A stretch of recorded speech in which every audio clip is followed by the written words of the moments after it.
Hello friend, আসসালামু আলাইকুম। কেমন আছো তোমরা সবাই? আশা করি ভালো আছো। আমিও কিন্তু খুবই ভালো আছি। আজ আমরা রান্না করব কড়াইশুঁটির কচুরি, আর সাথে রয়েছে স্পেশাল ছোলার ডালের রেসিপি। বানানো একেবারেই সহজ, আর এইভাবে বানালে খেতে কিন্তু অসাধারণ লাগে। বাড়িতে কোনো গেস্ট আসলে তোমরা কিন্তু সহজেই এই রেসিপিটি বানিয়ে দিতে পারো। আমার ভিডিওটি ভালো লাগলে তোমরা অবশ্যই লাইক, কমেন্ট, শেয়ার আর সাবস্ক্রাইব করে দিও। প্রথমেই আমরা বানিয়ে নেব ছোলার ডাল।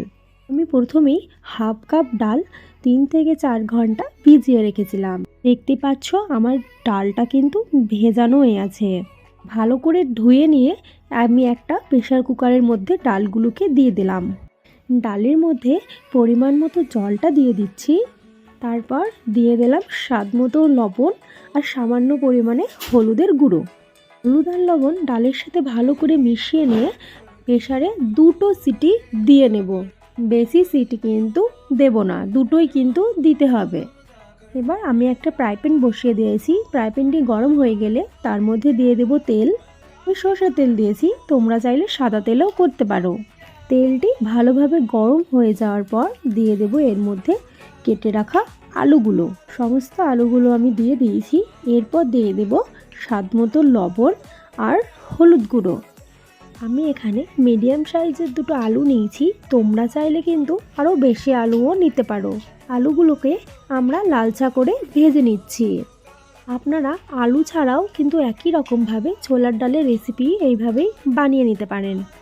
তবে আমার কাছে আলু দিলে একটু বেশি ভালো লাগে, তাই আমি আলু ব্যবহার করলাম।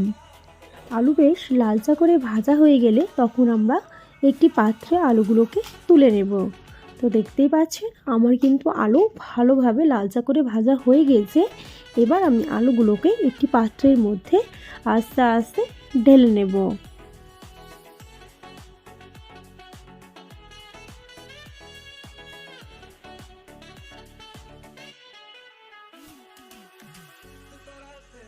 তারপরে আমরা ওই তেলের মধ্যেই গোটা জিরে হাফ চা চামচ, একটা শুকনো লঙ্কা, একটা তেজপাতা, একটা লবঙ্গ আর একটা দারচিনি দিয়ে দেব। পরে ফোড়নটাকে ভালোভাবে একটু ভাজা ভাজা করে নেব। যতক্ষণ না ফোড়ন থেকে একটা মিষ্টি গন্ধ বার হবে ততক্ষণ আমরা এই ফোড়নটিকে ভেজে নেব। যখন এই ফোড়ন থেকে একটি মিষ্টি গন্ধ বার হবে তখন আমরা দিয়ে দেব এর মধ্যে একটা বড় সাইজের কুচনো পেঁয়াজ। পেঁয়াজগুলো দিয়ে আমরা আবার একটু নাড়াচাড়া করে নেব। পেঁয়াজ খুব একটা ভাজা ভাজা করতে হবে না, সামান্য পরিমাণে একটু লালচা করে ভেজে নিলেই হয়ে যাবে। লালচা করে আমার ভাজা হয়ে গিয়েছে পেঁয়াজ। এবার এর মধ্যে আমি দিয়ে দেব একটা টমেটো কুচি। আর টমেটোটা যেন তাড়াতাড়ি সেদ্ধ হয়ে যায় তার মধ্যে দিয়ে দেব সামান্য পরিমাণে লবণ। এবার টমেটোটাকে ভালো করে পেঁয়াজের সাথে একটু ভেজে নেব। আমি একটা মিডিয়াম সাইজের টমেটো নিয়েছি। টমেটোটা দেখতেই পাচ্ছ কিছুক্ষণের মধ্যে অনেকটা পরিমাণে সফট হয়ে গেছে। এবার আমরা দিয়ে দেব আদা কাঁচা লঙ্কা বাটা। আমি আদা কাঁচা লঙ্কা বাটা আগে থেকেই পেস্ট করে রেখেছিলাম। আমি 1 ইঞ্চ আদা আর 3টে কাঁচা লঙ্কা নিয়েছি। এবার সমস্ত মশলাগুলোকে আমি একটু ভাজা ভাজা করে নিচ্ছি। সমস্ত মশলা ভালোভাবে ভাজা ভাজা হয়ে গেলে এর মধ্যে আমরা কিছু গুঁড়ো মশলা অ্যাড করব। আমি দিয়ে দিয়েছি হাফ চা চামচ হলুদ গুঁড়ো, চা চামচ লঙ্কার গুঁড়ো, 1 চা চামচ কাশ্মীরি লঙ্কার গুঁড়ো আর দিয়েছি হাফ চামচ জিরে গুঁড়ো।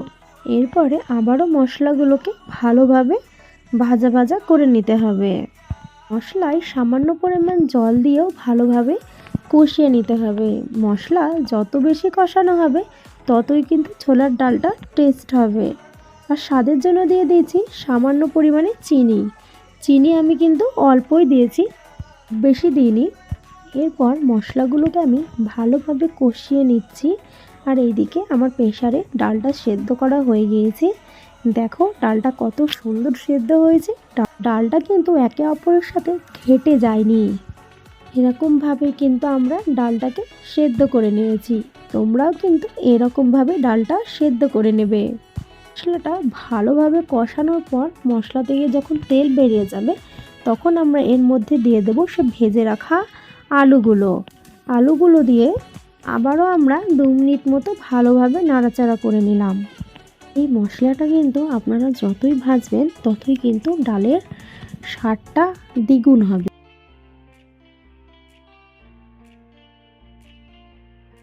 করে মশলাগুলো কষিয়ে নিয়েছি, তার সাথে আলুগুলোও কষিয়ে নিয়েছি। এবার আমরা দিয়ে দেব সেদ্ধ করা ছোলার ডালগুলো।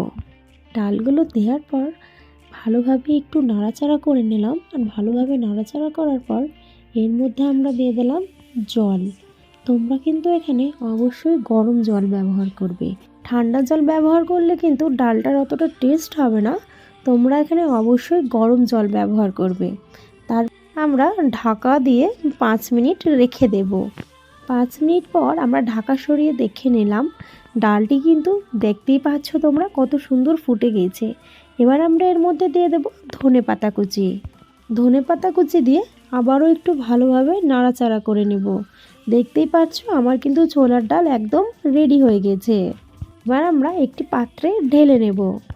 এখন তৈরি করে নেব কড়াইশুঁটির কচুরি। এর জন্য একটি মিক্সি জারেতে 1 বাটি মটরশুঁটি, খানিকটা ধনা পাতা, 1 ইঞ্চ আদা এবং 3টে কাঁচা লঙ্কা নিয়ে আমি পেস্ট করে নিয়েছি। আর একটি বোলের মধ্যে নিয়ে নিচ্ছি 2 বাটি ময়দা। তোমরা এটা আটা দিয়েও করতে পারো, আমি ময়দা ব্যবহার করেছি। পরিমাণ মতো একটু লবণ দিলাম আর দিলাম সাদা তেল এবং সবগুলোকে ভালোভাবে আমি মিশিয়ে নিচ্ছি। মটরশুঁটির যে পেস্টটি তৈরি করে নিয়েছিলাম ওইটা দিয়ে কিন্তু আমরা অল্প অল্প করে ময়দার ডোটি মেখে নেব। এখানে কিন্তু কোনো জল ইউজ করলে হবে না, এই পেস্ট দিয়েই ময়দাটি মেখে নিতে হবে। ভালোভাবে ময়দাটিকে মেখে নিতে হবে। কিন্তু তোমরা যদি এর থেকে বেশি সবুজ কালার চাও তাহলে তোমরা ফুড কালার ইউজ করে নিতে পারো। আমি এখানে কোনো ফুড কালার আজ ইউজ করলাম না। ফুড কালার ছাড়াই আমি এখানে কচুরিগুলো বানিয়ে নেব। ময়দা থেকে আমি লেচি কেটে নিয়েছি। লেচি কাটার পরে দেখতেই পাচ্ছ আমি এখানে অল্প অল্প তেল দিয়ে লুচিগুলোকে বেলে নিচ্ছি। ঠিক লুচি যেমনভাবে বেলে আমিও কিন্তু ঠিক তেমনভাবেই বেলে নেব। খুব বেশি মোটাও না আর খুব বেশি পাতলাও না।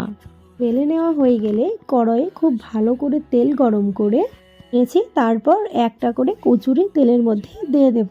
আমি এখানে সাদা তেল ব্যবহার করেছি। গ্যাসের ফ্লেম কিন্তু মিডিয়াম টু হাই রেখে এই কচুরিগুলোকে ভেজে নিতে হবে।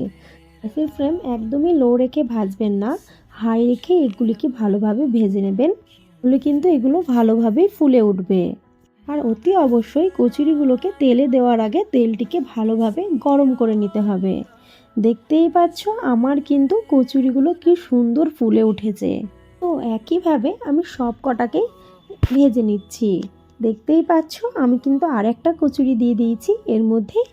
তো এইভাবে গ্যাসের ফ্লেমটিকে হাই রেখেই কচুরিগুলি আমি ভেজে নেব। সব কচুরি কিন্তু আমার ফুলেছিল এবং খেতে অসাধারণ হয়েছিল। কোনো রকম পুর ভরার ঝামেলা ছাড়াই আপনারা কিন্তু এই রেসিপিটা একবার বানিয়ে নিতেই পারেন।